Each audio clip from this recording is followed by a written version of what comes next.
You're always complaining about being cold, my mother-in-law remarked, her tone tinged with irritation. So, I went ahead and set up a bonfire in the yard for you. Go on, warm yourself up out there before you turn into an icicle. She gestured towards the backyard, visible through the window. Curious, I followed her pointing finger, only to be met with a sight that filled me with despair. My name is Rosetta. I'm 27 years old, a working housewife who juggles part-time shifts at a nearby supermarket. My husband Andy is 29, 2 years my senior, and works in an office. Together, we have a 1-year-old son named Daniel. Around a year before Daniel was born, we made the decision to move in with Andy's family. With his father's passing before our marriage and his mother living alone, it made sense financially to share a home and save money for our child. However, since then, the subtle jabs from my mother-in-law have only increased. After giving birth, I took a step back from my job to focus on Daniel. However, my mother-in-law wasn't pleased. I can take care of Daniel. Why don't you work outside? She'd say, implying it was the norm for a daughter-in-law to work when living together. She labeled me lazy for staying home. Adding insult to injury, she criticized my weight gain post-childbirth, accusing me of laziness. Despite feeling unwell, I resumed work, but I chose part-time hours to be with Daniel.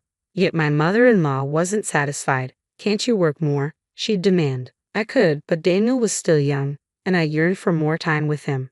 However, expressing this only earned me more disdain. Oh, are you implying dissatisfaction with my care? I raised Andy. I can raise a child better than you, who fell ill right after childbirth. Just work longer hours, she'd retort. I felt overwhelmed by her attitude, so I confided in Andy. Hoping for support, I explained, she wants me to work more, but I don't want to sacrifice time with Daniel. Can you talk to her? Disappointingly, Andy sided with his mother. Mom knows best about raising kids. You're only working part-time, right? We're here to save money, so just do as she says. Besides, you hadn't lost your post-pregnancy weight, he scoffed, echoing my mother-in-law's criticisms and urging me to work harder. One day, my mother-in-law decided to take matters into her own hands by calling my workplace and persuading them to increase my hours. Her connection with the part-time leader at the supermarket ensured my compliance. Unable to oppose this decision, I found myself juggling longer shifts alongside the already burdensome household chores. I barely had a moment for Daniel amidst the relentless demands. Leave Daniel to me, my mother-in-law would insist. You focus on work and house chores. And mind you, you haven't shed any weight yet, have you? It's rather unsightly, she'd remark, her criticisms cutting deep. Yet when Daniel needed attention or made a mess, suddenly, I was expected to intervene promptly. You're his mother? Handle it. Can't you discipline him properly? She'd scold, adding another layer of pressure. One particularly frustrating day, as I diligently cleaned the yard per my mother-in-law's instructions, Andy's criticism stung. Why are you so dirty? Don't come in the house like that, he chided, oblivious to my efforts. Feeling unjustly attacked, I snapped back, airing my grievances about the unequal distribution of household responsibilities. His reaction was dismissive, directing me to another room without so much as a glance. Fed up with the situation, I made a decision. Despite most of my salary going towards household expenses, I began documenting my mother-in-law and Andy's behavior. I recorded their words on my phone and meticulously chronicled daily events in a diary. It was a step towards reclaiming my voice and asserting my worth. On a chilly winter day, I gathered the courage to ask Andy for some money to invest in winter clothes. Why do you need new ones? He retorted, dismissing my request. You earn so little yet desire luxuries. Your old ones should suffice. Besides, they don't fit anymore, he added, not hesitating to critique my weight gain. With a begrudging gesture, he tossed a $50 bill my way. That should cover a few items, he remarked brusquely. Though I knew $50 wouldn't stretch far, I accepted it gratefully, silently plotting my exit from Andy's family home. On my way back from work, I stopped by a store and purchased a much-needed down jacket, a small step toward reclaiming some sense of comfort and security. However, my relief was short-lived. The following day, to my dismay, my new down jacket was nowhere to be found. Confused and frustrated, I approached my mother-in-law, who lounged leisurely in the living room. Have you seen my down jacket? I inquired. Her response left me speechless. Oh, I assumed you didn't need it anymore, so I got rid of it, she remarked casually. What? I just bought it yesterday, I exclaimed incredulously. Her nonchalant reply only added insult to injury. Did you? I must have placed it in the shed outside. Why don't you go and check? Hastily, I dashed to the shed, my heart sinking as I found my new jacket discarded amidst the refuse. Despite the biting cold, I attempted to salvage it, but the stench lingered stubbornly. Knowing that burning it indoors would only invite more complaints from my mother-in-law and Andy, I resolved to hand-wash it in the dead of night, hoping to conceal the evidence of its mishap. The next day brought another devastating discovery. Returning home from work, I noticed an eerie emptiness in my bedroom. All the drawers on the shelf that housed my clothes were devoid of their contents. My wardrobe had been stripped bare. Racing to confront my mother-in-law, I demanded answers. Where are my clothes? I implored. Her response hit me like a blow. You bought new ones, didn't you? So repurpose your old, dirty clothes into rags for cleaning. Now you can contribute to the household chores, she retorted callously. My heart sank further as I opened the cleaning closet, confirming her words. There, amidst the cleaning supplies, lay rags fashioned from my discarded garments. And as if her cruelty knew no bounds, I noticed my jacket, which had been left out to dry on the balcony, was now missing.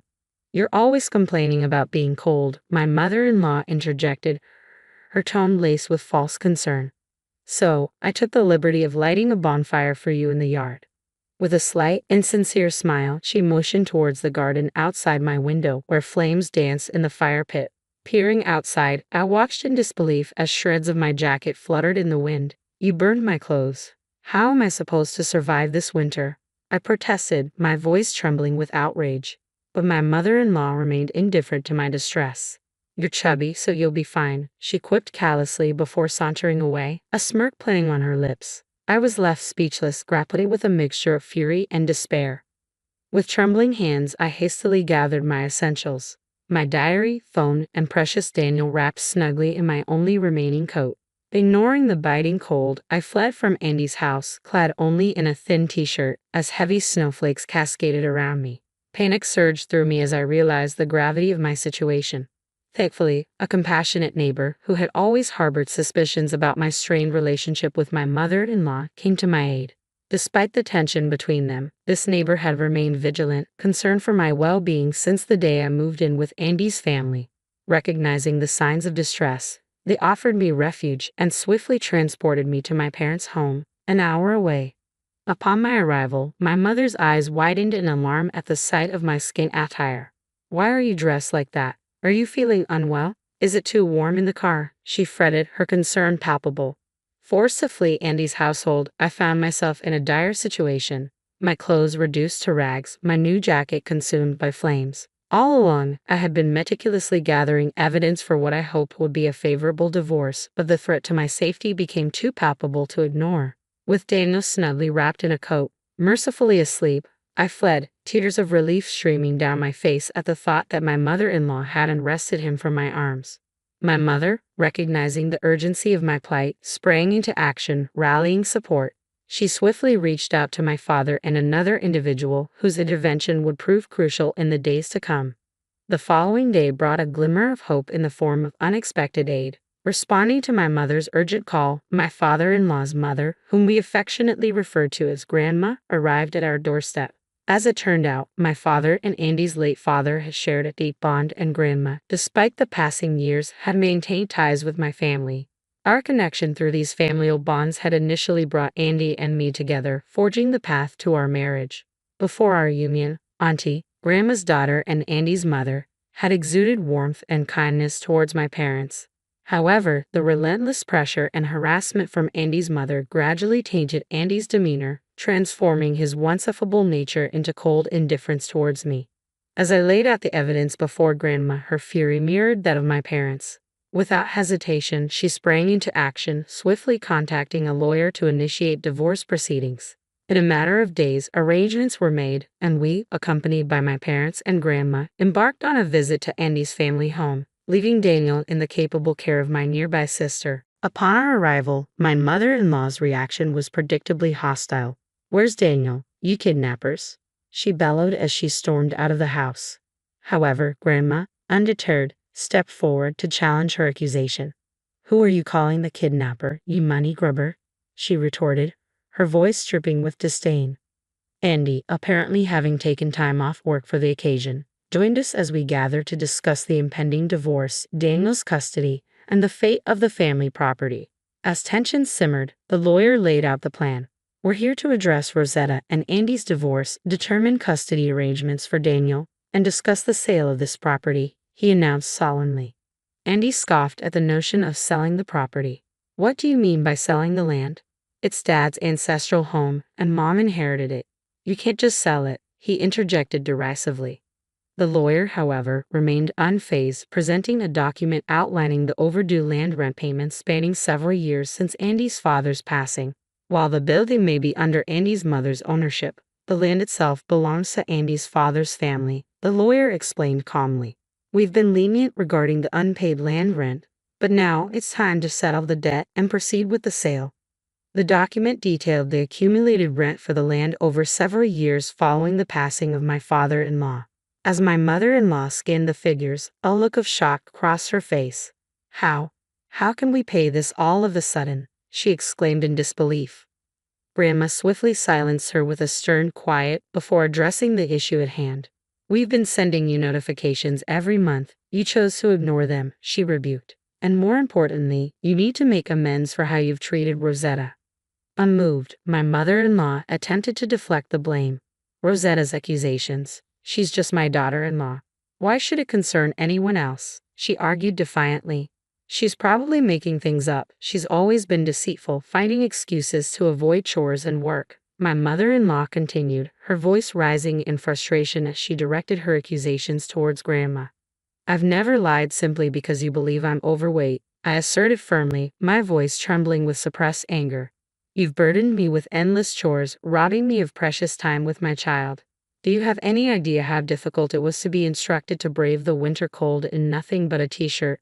You've been spreading these falsehoods to anyone who will listen, always eager to shirk responsibility, my mother-in-law retorted with a smug grin. However, her confidence waned when I played back the recorded snippets of her and Andy's snide comments from my phone.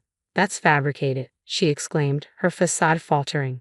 In a moment of frustration and desperation, I dashed to the closet, snatching up a rag crafted from my discarded clothes. Slamming it onto the table, I challenged her, how do you explain this? My clothes reduced to rags, just as captured in the recording. Enough, Rosetta?